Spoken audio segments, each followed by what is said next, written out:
Today we will start with the chapter Strategies for Enhancement in Food Production. So we have already completed Human Health and Disease, and now we will start with this new chapter, which is also very easy for you, and it will be very interesting for you to study also this chapter. So let us start. So and in this, here you can see from the topic only, here you will have to learn about the strategies in enhancement in the food production. So what is the meaning? See, the strategies means the rules, the regulations that are to be followed while for trying to enhance, for trying to increase the food production. So food का जो production है इसको कैसे बढ़ाया जा सकता है, तरीका जो है, ये तरीकों के बारे में पढ़ेंगे इस चैप्टर में. जैसे कि पॉपुलेशन वर्ल्ड का बहुत ज़्यादा फास्ट रेट में बढ़ रहा है, सो फूड प्रोडक्शन को भी उतना जल्द ही बढ़ाना पड़ेगा सो दैट आदमी और जानवरों को अपना जो खाने का जो सामान है वो सब अच्छी तरीके से मिल जाए. Because all are having their demands, and to meet the demands of the large population, of the increasing population worldwide, we have to do what? We have to find out the strategies for the enhancement in the food production. So इस chapter में हम लोग production कैसे बढ़ा सकते हैं इसके ऊपर ही ध्यान देंगे. So पहला टॉपिक है एनिमल हस्बेंड्री. एनिमल हस्बेंड्री का मतलब है कि एनिमल्स, जानवरों को पाला जाता है, और किन जानवरों को पाला जाता है, एनी ब्रीड का, एनी पॉपुलेशन, और इनको पालने के लिए क्या करते हैं, जो भी प्रोसेसेस करते हैं, क्यों करेंगे, ताकि जो प्रोडक्टिविटी है एनिमल से जो भी सामान मिलता है वो काफ़ी ज़्यादा मात्रा में हो और काफ़ी अच्छा क्वालिटी का हो. इसलिए जानवरों को पालते हैं. जानवरों को पालते हैं किस लिए? For agriculture and also for the benefit of the human beings. जो जानवर पालते हैं और रखते हैं, उनको ब्रीडिंग कराते हैं, वो सब जानवरों का नाम क्या है, एक साथ क्या बोलते हैं? Live stock. ठीक है. So practice of breeding and raising the live stock is called what? Animal husbandry. जानवरों को पालना, उनका ब्रीडिंग करवाना ह्यूमन बीइंग का बेनिफिट्स के लिए, that is called what? Animal husbandry. जिनमें buffaloes, cows, pigs, horses, cattle, sheep, camel, goats, सब कुछ है. सब कुछ जो जानवर का नाम इधर लिखा है, सबको हम लोग पाल सकते हैं, इसका ब्रीडिंग करा सकते हैं फॉर ह्यूमन बेनिफिट. फिर पोल्ट्री एंड फिशरीज भी आएगा, और हम लोग करेंगे क्यों ये? Because of the low productivity that is going on. So animal husbandry will give what? It will increase the quality, it will improve the quality, and it will increase the productivity. इसीलिए ये सब करना है, मतलब animal husbandry, poultry, fishery, ये सब करना है, ताकि जो दिन ब दिन प्रोडक्टिविटी लो होता जा रहा है, जितना भी वर्ल्ड फार्म है प्रोडक्टिविटी काफ़ी लो है. So to improve the quality and to increase the productivity क्या करना है? We have to apply different technologies, different techniques to increase this. So in addition to the traditional methods, also new methods are applied. For this we are going to study this chapter, that what are the different technologies that are to be followed to increase the productivity and increase the improve the quality of the animal products. Okay. So under that we will first come to the management of the dairy farm. Next part of the topic is the management of farms and farm animals. Under that क्या study करना है हम लोगों को? Dairy farm management. So dairy farm नाम देख के ही पता चल रहा है आप लोगों को डेयरी फार्म मैनेजमेंट क्या है. This is the management of the animals for giving what? Milk and its products. Milk and milk products देने के लिए जो भी जानवरों को अच्छी तरीके से देखभाल करके रखा जाता है फार्म्स में, that is called what? Dairy farm management. And why it is done? It mainly deals with what? For increasing the quality and quantity of the milk. और ये किसके ऊपर डिपेंड करता है? Quality and quantity of milk depend करता है quality of breeds के ऊपर। कैसा वैरायटी का जानवर हम लोग यूज कर रहे हैं, milk giving animals, that depends, the milk quality and quantity depends on that quality of the breed of the animal. कौन सा ब्रीड ले रहे हैं उसके ऊपर डिपेंड करता है कितना मिल्क आएगा और कैसा आएगा। So now we will start to see one by one the processes that are involved in the management of the dairy farming. So पहला प्रोसेस है selection of good breeds with high yielding capacity. So अच्छा breed लेना पड़ेगा। गाय भैंस जिनका भी milk चाहिए तो उनका अच्छा सा ब्रीड लेना पड़ेगा, बेस्ट क्वालिटी, सो हाई यील्डिंग कैपेसिटी जिनमें है। ऐसा वैसा गाय भैंसों को लेने से नहीं होगा, अच्छा क्वालिटी का चाहिए। Cattle should be housed well, तो जो जगह पर रखना है वो घर अच्छा होगा, उसमें पानी और मतलब खाना अच्छी तरीके से पहुंचाना है और डिजीज फ्री कंडीशन में कैटल्स को रखना है। खाना साइंटिफिक तरीके से खिलाना है, समय समय पर इंस्पेक्शन ज़रूरी होता है, वेटरिनरी डॉक्टर्स का वहाँ जाना ज़रूरी होता है। Cleanliness hygiene should be maintained of the cattle also end of the handler also. जो हैंडल कर रहे हैं ना कैटल्स को, तो उनको भी, गाय भैंसों को, बकरियों को जो भी हैंडल कर रहे हैं, जिनका दूध हमें चाहिए, तो वहाँ पर cleanliness and hygiene should be maintained from both the sides. और packaging of milk, transport of milk, सब कुछ में देखना है कि क्लेनलीनेस एंड हाइजीन मेंटेन हो। Next we come to the poultry farm management. Dairy farming हो गया, अभी पोल्ट्री फार्म मैनेज के लिए क्या करना है, व्हाट इज दिस? पहले ये समझना पड़ेगा कि पोल्ट्री फार्म क्या है। सभी को पता है ना पोल्ट्री फार्म में क्या होता है। This is rearing of domesticated फोल और द बर्ड्स। डोमेस्टिकेटेड बर्ड्स को यहाँ पर पाला जाता है और इनका ब्रीडिंग भी किया जाता है। फॉर किसके लिए? For meet and eggs. पंछियों से क्या मिलता है? चिकन, डक्स, गी से क्या मिलता है? मीट एंड एग्स मिलता है। सो कौन सा टाइप का बर्ड्स? चिकन होगा, डक्स, गीज, टर्की, पिजन्स, इन सबको जहाँ पर रियरिंग किया जाता है, पाला जाता है और ब्रीडिंग किया जाता है, उस जगह का नाम क्या होता है? Poultry farm. सो इन सारे बर्ड्स में से दो टाइप का होता है, जैसे मीट गिविंग बर्ड्स, जिनसे हमको मीट मिलता है तो ब्रॉयलर्स, एंड जिनसे एग मिलता है तो उनका नाम क्या है? लेयर्स। तो प्रोसेस क्या होगा? That is selection of the disease free breeds. जो भी ब्रीड लेना है पोल्ट्री फार्मिंग के लिए, ऑब्वियसली डिजीज फ्री लेना पड़ेगा, नहीं तो सब लोग बीमार हो जाएंगे। सभी जो जानवर वहाँ पर रखेंगे बर्ड्स, तो वो भी बीमार हो जाएंगे, और जो एग मिलेगा या मीट मिलेगा वो भी अच्छा नहीं होगा। So selection of disease free breeds. Housing जहाँ पर रखा है वो वेंटिलेटेड होना चाहिए और प्रॉपर हाउसिंग होना चाहिए, सेफ होना चाहिए। खाना और पानी अच्छी तरीके से वहाँ पर पहुँचना चाहिए, proper and safe and clean, and health and hygiene should be taken care of. ठीक है, तो ये सब पॉइंट्स है किसमें, जो कि पोल्ट्री फार्मिंग में जो किया जा सकता है।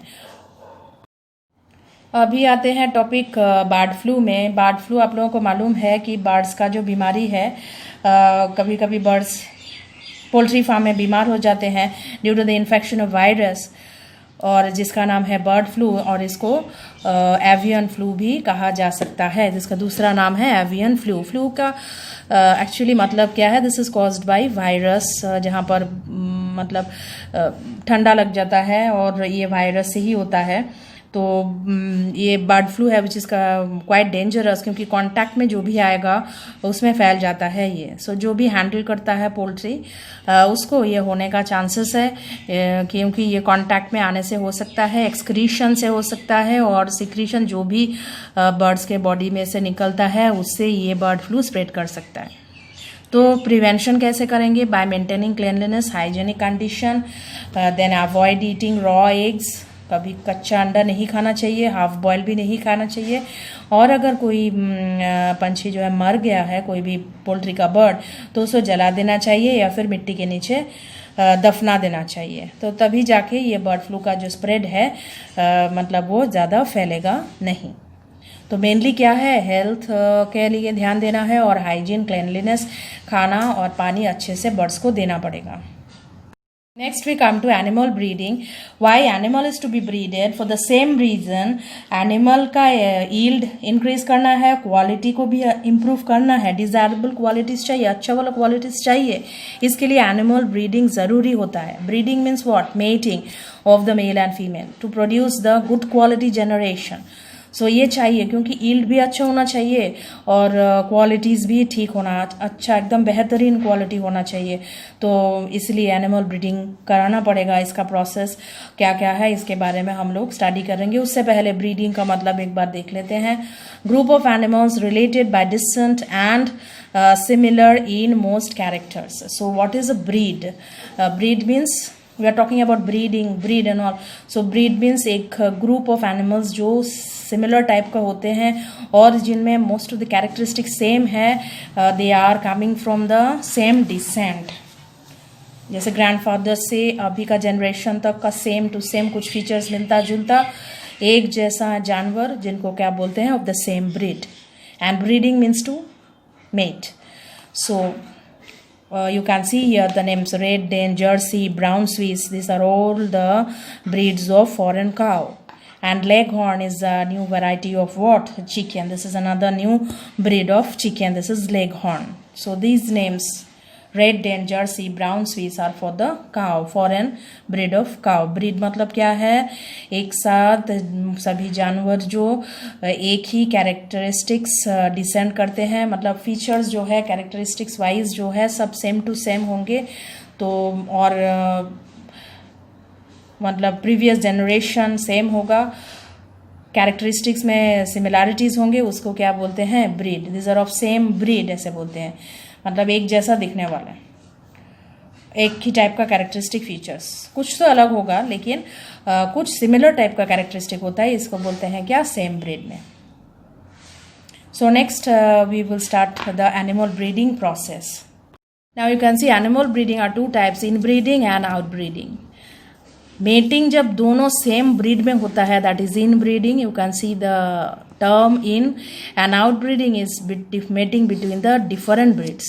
ब्रीडिंग जब दो अलग अलग ब्रीड से किया जा सकता है that is called what? Out breeding. So उनमें तीन टाइप है आउट ब्रीडिंग का. इन ब्रीडिंग का एक ही है. आउट ब्रीडिंग का outcrossing, crossbreeding and interspecific hybridisation. तीन टाइप है आउट ब्रीडिंग का. Okay, so what are these? Outcrossing, crossbreeding and interspecific hybridization. But first हम लोग inbreeding क्या है उसको देख लेते हैं.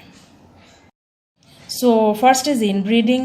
अभी हमने बोला है कि mating between the closely related animals or for the same breed.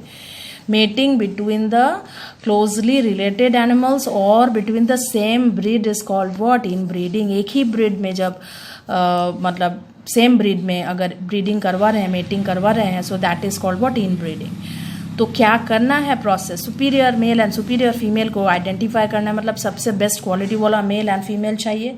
कौन सा बेस्ट क्वालिटी वाला? मिल्क ईल्ड अगर सोच रहे हैं तो जो मेल है जिनका ज़्यादा क्षमता है एंड फीमेल जिनका ज़्यादा कैपेसिटी है टू प्रोड्यूस द मिल्क, ऐसा वाला सुपीरियर मेल बेस्ट क्वालिटी वाला and females.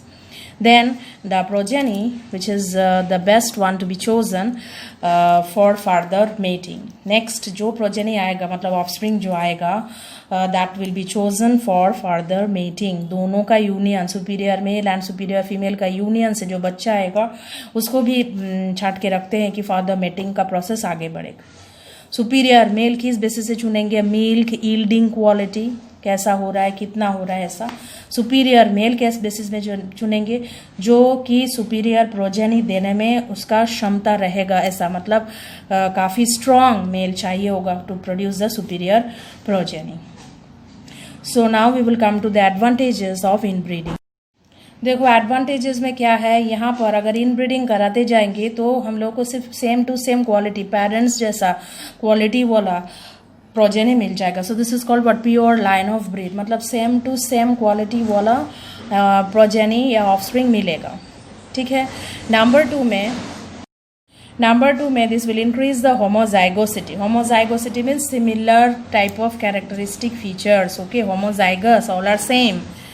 So this will give the homozygous type of characteristic features. जैसे कि सेम टू सेम कोई चेंजेस या वैरायटी नहीं दिखेगा. the superior genes can be accumulated and inferior genes can be eliminated. मतलब जो अच्छा वाला जीन है उसको हम रख सकते हैं, जो खराब वाला है उसको एलिमिनेट कर सकते हैं. And here one thing is to be is very essential. The advantage is that there is selection at every step. So productivity, यहाँ पर अगर सोचेंगे इनब्रीडिंग के बारे में तो प्रोडक्टिविटी को इंक्रीज कर सकते हैं. How? By selection at every step. कितना ज़्यादा होगा प्रोडक्शन मिल्क का तो उसको हम लोग इंक्रीज कर सकते हैं bye selecting the best quality. तो एवरी स्टेप में हम लोग सिलेक्ट करके उसको ऑल्टर करके फिर प्रोडक्शन के बारे में सोच रहे हैं तो प्रोडक्शन कैसा क्वालिटी ऑफ मिल्क आएगा, कितना क्वांटिटी में आएगा, इसको ऑल्टर कर सकते हैं. And what is the disadvantage?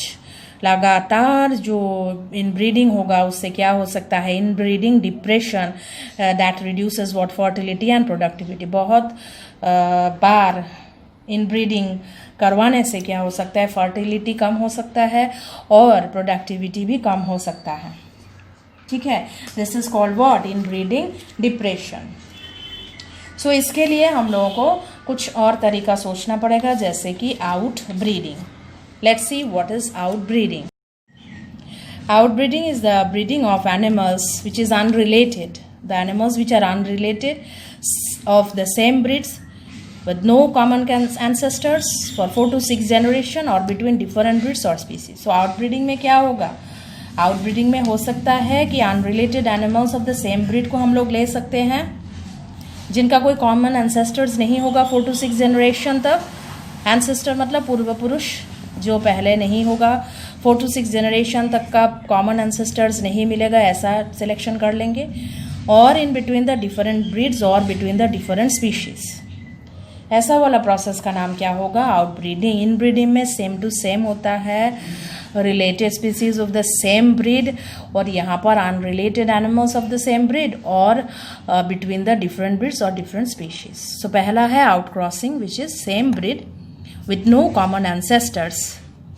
ठीक है, जो ऑफस्प्रिंग आएगा मेटिंग के बाद इसका नाम क्या होगा? आउटक्रॉस.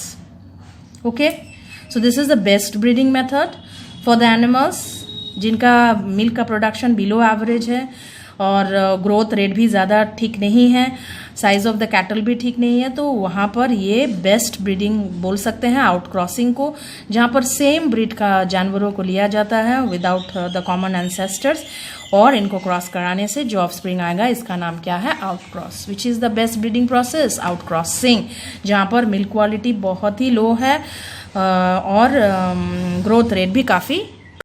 Next we come to cross breeding where different types of breeds are used for this crossing. ठीक है, अलग अलग breeds यूज किया जाता है क्रॉसिंग के लिए या फिर मेटिंग के लिए, अलग अलग breeds. सो दोनों अलग अलग ब्रीड को मिला के फिर एक अच्छा वाला डिज़ायरेबल ब्रीड चाहिए, डिज़ायरेबल क्वालिटी चाहिए, तो दोनों अलग अलग ब्रीड का बेस्ट क्वालिटी सिलेक्ट करके एक ऑफस्प्रिंग लाएंगे जिसमें बेस्ट क्वालिटी जो भी हम लोगों को चाहिए होगा वो बेस्ट क्वालिटी आ जाएगा. मतलब दो best parents with the desirable features, the offspring will give the best qualities of the two breeds that are mated in this process which is called the cross breeding. जैसे example है Hissardale.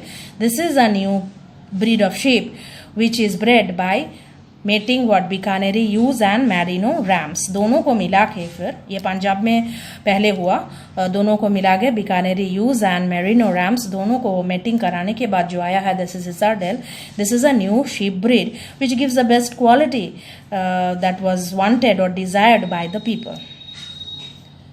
Okay, so next is interspecific hybridization where different species are crossed together. अलग अलग species को cross किया जाता है, जैसे कि donkey, mail donkey and female horse.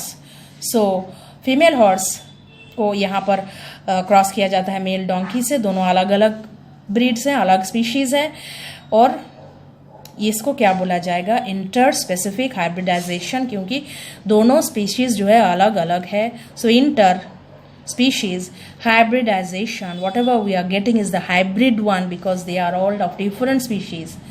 So this hybrid is the mule which gives the desirable character that we want, and this is of considerable economic value and gets the desirable characteristic features from the donkey and the horse. तो mule को किस लिए बनाया जाता है? ताकि cost भी कम हो इसका, और डोंकी का और हॉर्स का दोनों का जो डिजायर्ड क्वालिटी है ये दोनों इसमें आ जाए म्यूल में, ताकि हमारा काम आसान हो जाए। Okay, next we come to control breeding techniques. मतलब अगर नॉर्मली ब्रीडिंग नहीं हो रहा है, नॉर्मली मेटिंग नहीं कर पा रहे हैं, तो कंट्रोल्ड आर्टिफिशियली कंट्रोल ब्रीडिंग भी करवा सकते हैं, जैसे artificial insemination AI and multiple ovulation, embryo transfer MOET। ये दोनों टर्म्स काफ़ी इंपॉर्टेंट है which deals with control breeding techniques. तो कंट्रोल ब्रीडिंग टेक्निक्स में क्या होता है? पहला तो हम लोग आर्टिफिशियल इंसेमिनेशन के बारे में जानेंगे। यहाँ पर क्या होगा, सीमेन को मेल पेरेंट से कलेक्ट किया जाएगा और फीमेल बॉडी में, फीमेल रिप्रोडक्टिव ट्रैक्ट में इसको इंजेक्ट किया जाता है। सो यू ऑल नो, आप लोगों को मालूम है सीमेन क्या है? The fluid that comes out from the male reproductive organ is called the semen which contains the sperms. So superior quality वाला मेल, अच्छा क्वालिटी वाला मेल, स्ट्रॉन्ग क्वालिटी वाला मेल सिलेक्ट करके एनिमल्स ऑब्वियसली, और उसका सीमेन लेंगे और उसको इंजेक्ट करा देंगे। सीमेन लेने के बाद, semen is the fluid in nature, और उसको फीमेल रिप्रोडक्टिव ट्रैक्ट में इंजेक्ट किया जाएगा with the help of artificial methods of injection. ठीक है, तो ये प्रोसेस है, और ये इमीडिएटली भी किया जा सकता है और कैन बी यूज्ड, फ्रोज़न भी कर सकते हैं, स्टोर करके फ्रोज़न कर सकते हैं। तो ये जो सीमेन है इसको हम लोग स्टोर भी कर सकते हैं और इसको इमीडिएटली भी यूज़ कर सकते हैं, है ना। सीमेन स्टोर कैसे करेंगे? फ्रोज़न करके रखा जा सकता है, फ्रीज करके, और जब भी हम लोग को अच्छा क्वालिटी का फीमेल मिलता है तो हम लोग इनको इंजेक्ट कर सकते हैं, सीमेन को इंजेक्ट कर सकते हैं into the reproductive tract of the female. Semen को एक जगह से दूसरे जगह ट्रांसपोर्ट भी करा सकते हैं कि ताकि दूसरे जगह पर इसका यूज़ हो। ठीक है, तो ये काफ़ी इजी प्रोसेस है, और नॉर्मल मेटिंग अगर ठीक से नहीं हो रहा है, बहुत सारे प्रॉब्लम्स है, तो आर्टिफिशियल इंसेमिनेशन करवा सकते हैं। Okay, now we will see multiple ovulation embryo transfer. Process multiple ovulation embryo transfer है for the improvement of the herd of the animals. Herd of the animals means a group of animals that live together, or they can stay together, they can be kept inside a farm. A group of animal is called what? A herd. So MOET में हम लोग किसके ऊपर ध्यान देते हैं? Group improvement में। ठीक है, ग्रुप ऑफ एनिमल्स के इम्प्रूवमेंट में ध्यान देते हैं। तो यहाँ पर क्या होता है, एक गाय को, काऊ को FSH का इंजेक्शन दिया जाता है। FSH is follicle stimulating hormone, है ना। तो फॉलिकल स्टिमुलेटिंग हार्मोन दिया जाने वाले गाय को क्या कहते हैं? Genetic mother. अब FSH से क्या होगा? आप लोगों को याद होगा कि हम लोगों ने ह्यूमन रिप्रोडक्शन में पढ़ लिया था कि FSH से क्या होता है? ओव्यूलेशन। सो यहाँ पर सुपर ओव्यूलेशन हो जाएगा क्योंकि FSH बाहर से इंजेक्ट किया जा रहा है। तो 6 to 8 एग्स पर साइकिल यहाँ पर प्रोड्यूस हो जाएगा। मंथली एक होना चाहिए था, लेकिन अभी क्या होगा? 6 to 8 eggs per cycle produce होगा due to the injection of FSH। This is called what? Superovulation. अब ठीक है, देन ये जो गाय है, काउ, इसके साथ सुपीरियर बुल का मेटिंग करवाया जाता है। अगर मेटिंग पॉसिबल नहीं है, आर्टिफिशियली इंसेमिनेशन भी करवाया जा सकता है, सीमेन कलेक्ट करके और आर्टिफिशियली इंसेमिनेट करवाया जा सकता है। फिर मदर के बॉडी में, जो जेनेटिक मदर है उसके बॉडी में एग्स जब फर्टिलाइज्ड हो जाने के बाद 8 to 32 सेल स्टेज तक पहुंचेगा। Then it will be transmitted और to the surrogate mother. Surrogate mother में दिया जाएगा ताकि वहाँ पर बड़ा हो, to form the superior progeny. ये जेनेटिक मदर को फिर से इंड्यूस किया जाएगा for super ovulation to continue the process. So one is the genetic mother जिनमें FSH दिया जाता है, one is the surrogate mother जिनमें बच्चा बड़ा होता है। So give what? To give the superior progeny. Main ये है, तो इसीलिए इसका नाम क्या है? Multiple ovulation embryo transfer. Multiple ovulation in one genetic mother. Then when it grows after fertilization, 8 to 32 cell stage will be transferred to the surrogate mother to produce what? Superior progeny. So it is called what? Multiple ovulation, embryo transfer. Now we come to another interesting part of the chapter, that is beekeeping, which is the maintenance of hives of honeybees. मधुमक्खियों को पालना और उनका मधुमक्खियों का जो छत्ता होता है, घर होता है, उनको अच्छी तरीके से देखभाल करने का जो तरीका है या प्रोसेस है, that is called what? Apiculture और बी कीपिंग.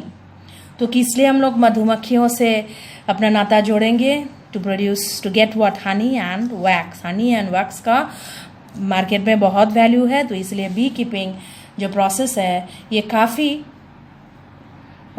लाभदायक है, तो इसीलिए बी कीपिंग का बिजनेस चलता है. So where from we get this bees? From the wild shrubs, from the fruit orchards, फलों के बगीचे में, और जो छोटे छोटे पौधे होते हैं उनमें, क्रॉप्स में भी मधुमक्खियाँ दिखते हैं.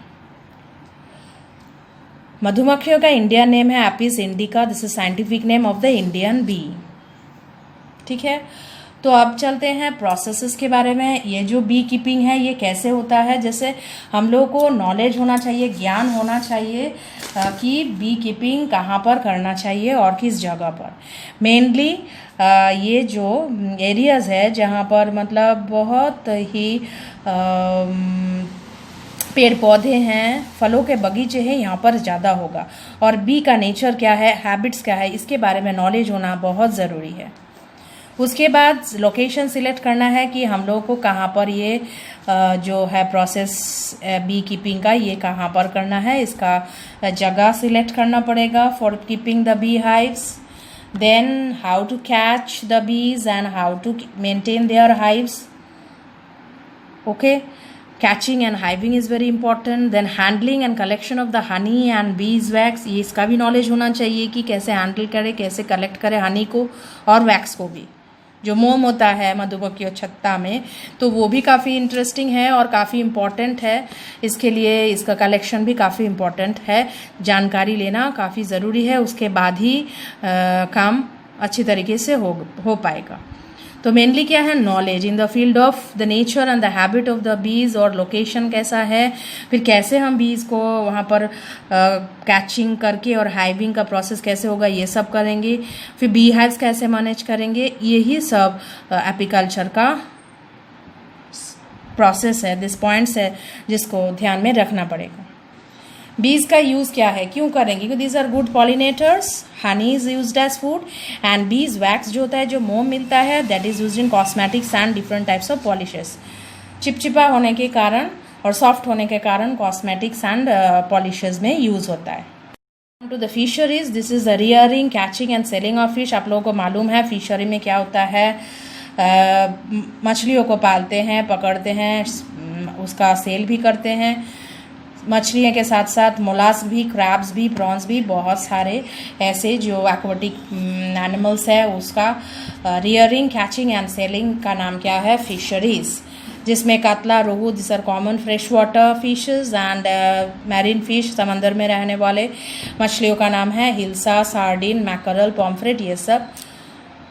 ठीक है, तो फिशरीज में क्या होता है, this is the rearing, catching, selling of what, all the aquatic organisms like fish, mollusc, crabs, prawns, जो भी पानी में रहते हैं, जिनको एटलीस्ट खाया जा सकता है, तो ये सब का रियरिंग का मतलब क्या है, फिशरीज. ओके, और इससे रिलेटेड टर्म्स है aquaculture and pisciculture. Aquaculture is the process, that is the culturing of the aquatic organisms including plants and animals of both fresh and marine water. Pisciculture is the culture of the fish. So increased production of fish is known as Blue Revolution, which was seen during 1960. It was started during 1960 and there was a lot of increase in the production of fish. Fish का production काफ़ी ज़्यादा मात्रा में बढ़ गया था. This is called what, Blue Revolution. ठीक है, तो इकोनॉमिक इम्पोर्टेंस क्या है? फिशरीज का इनकम का एक जरिया होता है, नौकरी का भी एक जगह होता है, बहुतों को नौकरी मिल जाता है फिशरी सेक्शन में। सो इनकम एंड एम्प्लॉयमेंट, ठीक है। फिशरमैन जो है वो मछली पकड़ने वाले, और जो फार्मर्स है उनकी कोस्टल एरियाज़ में रहने वाले सब का पेट भर जाता है फिशरी करके। Used as food because these are source of proteins, vitamins and also rich in iodine. मछली खाने से प्रोटीन मिलेगा, विटामिन्स एंड आयोडीन भी। And these are also the fish oil, liver oil is also the source of vitamin A that is used in what? Medicines.